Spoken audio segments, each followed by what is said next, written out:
വിദ്വേഷ പരാമർശത്തിൽ TG. മോഹൻദാസിനെ arrest ചെയ്ത പോലീസ് നടപടിയിലെ വീഴ്ചകൾ തുറന്നുകാട്ടി ACJM കോടതി.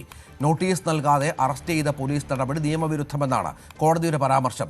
മോഹൻദാസിന് ജാമ്യം അനുവദിച്ചുകൊണ്ട് മജിസ്ട്രേറ്റ് നടത്തിയ പരാമർശങ്ങളാണ് അന്വേഷണ സംഘത്തെ വെട്ടിലാക്കിയത്.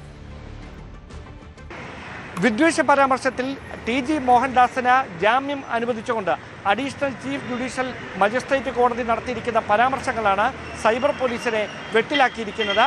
7 വർഷത്തിൽ താഴെ തടവ് ശിക്ഷ ലഭിക്കുന്ന കുറ്റകൃത്യങ്ങളിൽ ഏർപ്പെട്ടിരിക്കുന്നവരെ അറസ്റ്റ് ചെയ്യുമ്പോൾ അതുമായി ബന്ധപ്പെട്ട നോട്ടീസ് നൽകുന്ന പതിവ് അത് കൃത്യമായി നിയമസാധുതയുള്ളതാണ്. അങ്ങനെ നോട്ടീസ് നൽകി മാത്രമേ അവർക്കെതിരെ തുടർ നീക്കങ്ങളിലേക്ക് കടക്കാവൂ എന്നാണ് വ്യവസ്ഥ.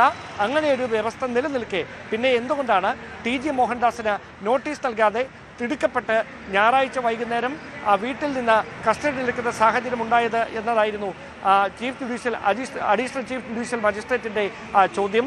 അതോടൊപ്പം ഇതുമായി ബന്ധപ്പെട്ട് അധിക്ഷേപ പരാമർശം ടി.ജി. മോഹൻദാസിൻ്റെ ഭാഗത്തുനിന്ന് ഉണ്ടാകാത്ത ആൾ നൽകിയ പരാതിയിലാണ് മോഹൻദാസിനെതിരെ പോലീസ് നടപടിയിലേക്ക് കടന്നിരിക്കുന്നത്.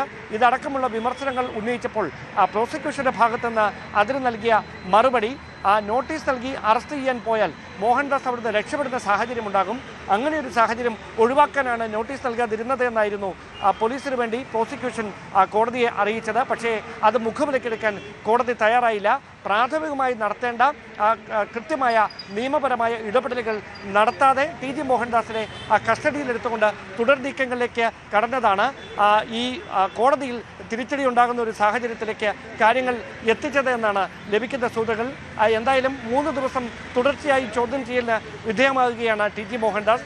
അതിനുശേഷം ലാപ്ടോപ്പും മൊബൈലും ഉൾപ്പെടെയുള്ള സാങ്കേതിക സംവിധാനങ്ങൾ സൈബർ ഫോറൻസിക് സംഘം വിശദമായി പരിശോധിക്കുന്നതിലൂടെ ലഭിക്കുന്ന തെളിവുകൾ കൂടി കണക്കിലെടുത്തുകൊണ്ടായിരിക്കും കേസുമായി ബന്ധപ്പെട്ട തുടർ നീക്കങ്ങളിലേക്ക് സൈബർ പോലീസ് കടക്കുക. കൂടുതൽ വാർത്തകൾക്ക് News 18 Keralam YouTube channel subscribe ചെയ്യുക.